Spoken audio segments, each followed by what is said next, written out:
Recently, public employee pensions have been the source of a growing controversy.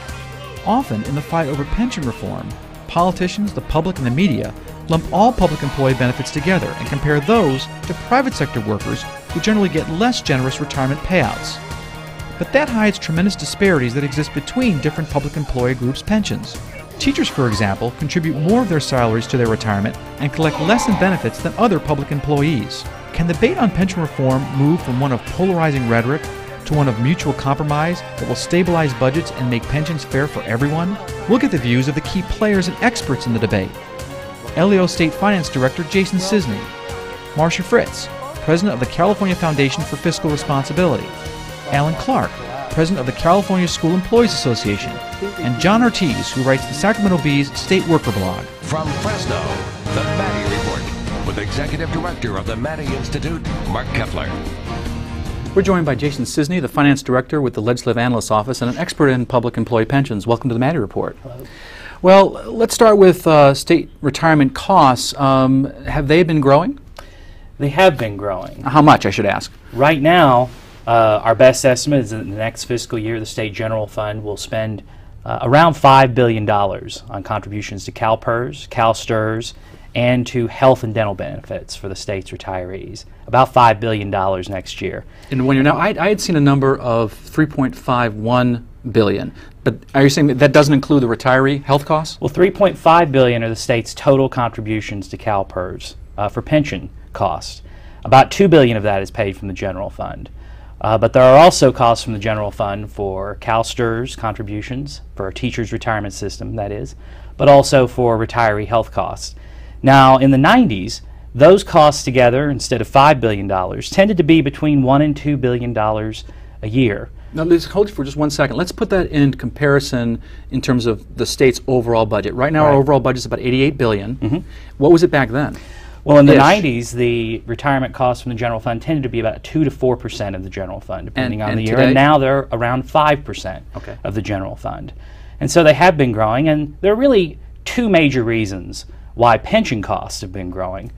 They've been growing because the state and many local governments as well decided to increase pension benefits around the late 90s when the stock market was doing really well and pension systems appeared to be overfunded.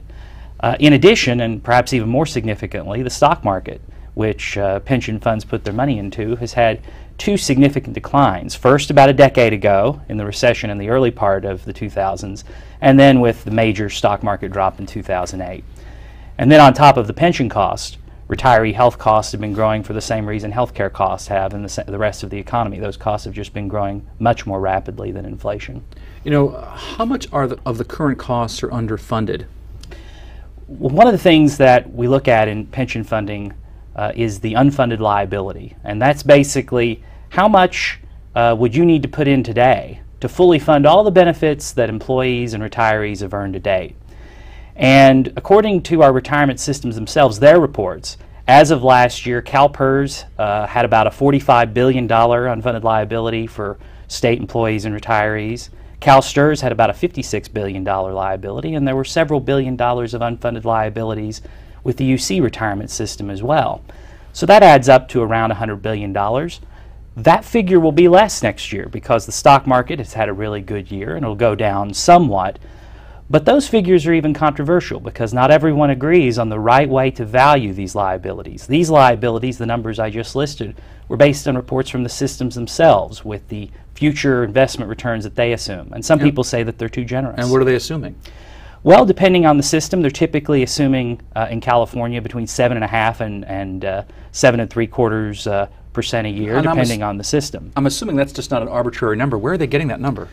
They work with their actuaries and their consultants and figure out what, in their opinion, is the most appropriate, prudent rate going forward.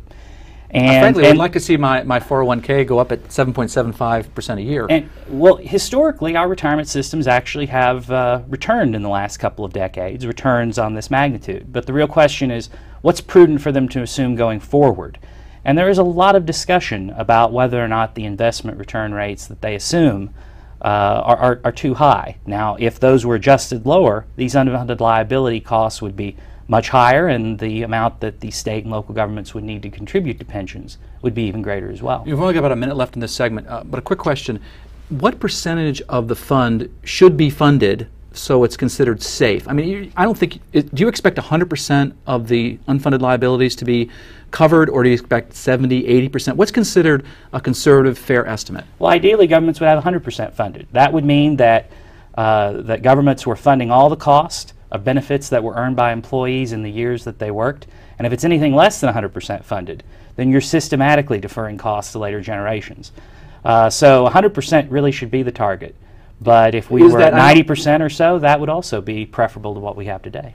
Okay, well, when we come back, we'll discuss what's causing the problems of the current employee retirement system and the possible solutions. That conversation in a moment. This is the Maddy Report.